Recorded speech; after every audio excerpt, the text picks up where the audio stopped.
Tapi memang gubernur DKI ini hebat, jago banget ngeles, jago banget ngomong.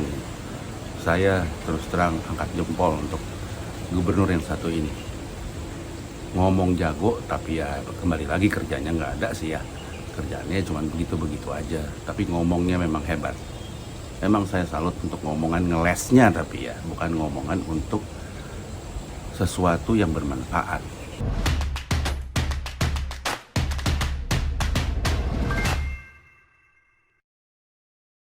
Untuk membaca berita-berita juga dengan kritis.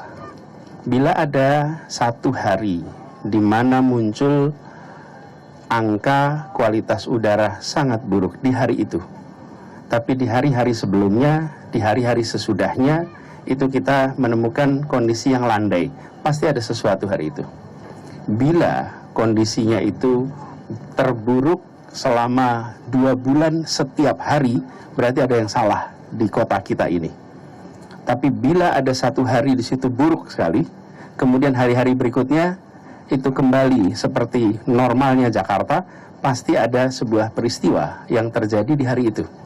Nah, yang perlu kita lihat adalah bahwa kualitas udara itu tidak ada pembatasan KTP administrasinya. Nggak ada.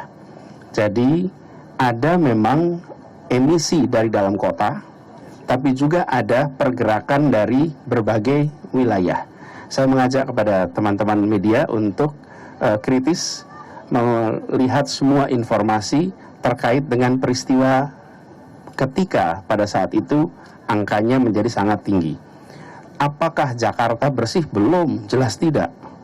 Kita berdekade-dekade menyaksikan adanya emisi kendaraan bermotor. Karena itu mengapa selama 4 tahun ini kita genjot serius soal transportasi umum. Tujuannya adalah untuk salah satunya mengurangi emisi yang terjadi di kota kita. Kemudian yang kedua adalah kewajiban untuk uji emisi.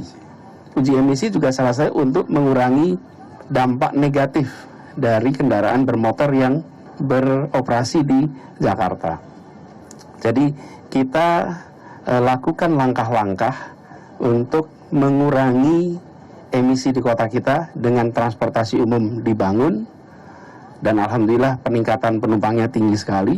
Yang kedua adalah dengan uji emisi, sambil pada saat yang sama kita juga berharap kawasan-kawasan sekitar Jakarta itu ikut mengurangi, karena ketika terjadi polusi udara di tempat manapun bisa terbawa ke Jakarta, sebagaimana juga kalau ada polusi di Jakarta bisa terbawa keluar Jakarta. Jadi saya melihat ini adalah sebuah wake up call juga bagi kita semua, bahwa emisi ini adalah persoalan serius dan kita kerjakan sama-sama. Dari sisi pemerintah ada regulasinya, ada kebijakannya, dan dari sisi masyarakat kami juga berharap yuk kita sama-sama manfaatkan transportasi umum.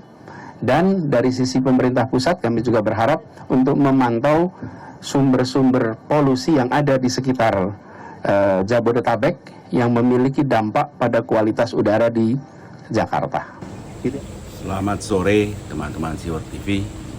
Semoga tetap berbahagia, tetap sehat, dan tetap semangat. Sudah lihat ya video saya tadi, video mengenai gubernur kita, gubernur DKI Jakarta yang mencoba ngeles karena Jakarta ternyata menyandang predikat sebagai kota terpolusi sedunia.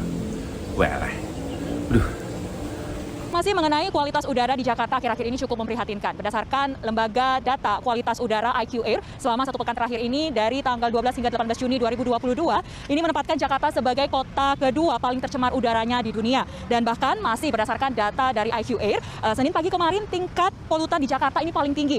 Tapi memang gubernur DKI ini hebat, jago banget ngeles, jago banget ngomong. Saya terus terang angkat jempol untuk gubernur yang satu ini. Ngomong jago, tapi ya kembali lagi kerjanya nggak ada sih ya. Kerjaannya cuma begitu-begitu aja, tapi ngomongnya memang hebat. Emang saya salut untuk ngomongan ngelesnya, tapi ya bukan ngomongan untuk sesuatu yang bermanfaat. Misalnya mengenai polusi tadi, Apa sih solusi yang dia katakan? Kan sebetulnya bisa kita lihat dari kejadian sehari-hari. Melihat video tadi ya, memang gubernur kita ini pinter banget ya. Gubernur kita ya, kita tanda kutip ya, pinter banget ngeles. Jadi bulet abis. Semua alasan-alasan dia lontarkan. Nomor satu, mengenai bahwa semua polusi itu bukan hanya dari Jakarta, tetapi dari kota-kota di sekeliling Jakarta. Balik-balik lagi, kota-kota lain disalahin. Terus pemerintah mesti ikut-ikut. Balik-balik lagi, pemerintah pusat dibawa-bawa. Sama seperti kayak Formula E. Emang pinter banget ngeles. Ya. Terus kita bicara mengenai transportasi umum, agak belepotan. Dia bilang sudah penuh nih penumpangnya, tapi kenyataannya Jakarta masih macet, cet, dan bukan 1 hari 2 hari, tetapi setiap hari sepanjang tahun masih macet. Kemudian dia lagi bilang mengenai bicara uji emisi kendaraan itu, sosialisasi hanya sebentar, sekarang sudah hilang, sudah tidak ada lagi uji emisi. Itu kan kenyataan.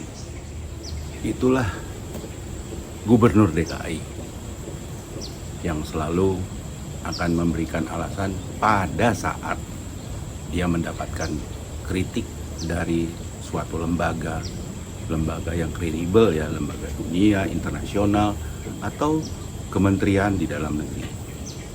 Dia pasti akan ngeles. Dia pasti akan mencoba mencari jalan keluar untuk tidak disalahkan. Apakah kita mau menjadikan dia pemimpin negara Republik Indonesia?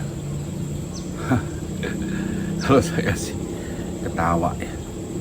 Tapi omongan-omongannya dia ini emang keren sih ya. Sehingga kadrun-kadrun tuh pada melongo tuh ngeliat dia kalau lagi bicara, melongo semua tuh melongo gitu kan, melongo. Karena bagi mereka itu ini top, markotop lah kira-kira seperti itu. Ya namanya juga kadrun ya, kadang-kadang berpikirnya terbalik-balik. Pak Jokowi yang udah susah payah sampai kurus nggak gemuk-gemuk, mikirin Indonesia tetap aja dicaci maki. Nah, tetapi yang beginian nih, yang hasilnya nggak ada, ya hasilnya nggak jelas, ya bahkan jangan salah, Kemendagri, belepotan lagi, Kemendagri sudah mengatakan, menyentil kalau kata media, bahwa ada 132.000 lebih penduduk DKI Jakarta yang miskin ekstrim. Ingat ya, ekstrim, bukan miskin biasa ya, ini ekstrim. Waduh, nanti nih dikit lagi ngeles, pasti, percaya deh, akan ngeles. Ya nggak tahu ngelesnya apa ya, karena saya nggak kepikiran untuk ngeles gitu loh. Saya pribadi kalau jadi dia nggak kepikiran untuk ngeles. Nah mungkin dia punya, memang dia karena dia jago ngeles ya, mungkin dia punya gitu. Padahal dia lakukan hal-hal yang aneh-aneh ya, bangun patung-patung nggak jelas lah di DKI ya, Formula E lah di DKI yang nggak jelas, nggak ada sekarang sisa-sisanya. Mana ada sisa-sisanya? Ada manfaat untuk penduduk DKI Jakarta? Rasanya nggak ada. Saya rasa Formula E udah hilang nih sekarang. Udah nggak ada lagi gaungnya sama sekali nih sekarang Formula E. Hilang sama sekali. Padahal belum berapa lama ya dilakukan, di bulan Juni ini juga. Baik teman-teman Siwer TV, ya demikianlah sharing saya sore ini. Ya saya sekarang akan memberikan satu predikat baru sih sebetulnya.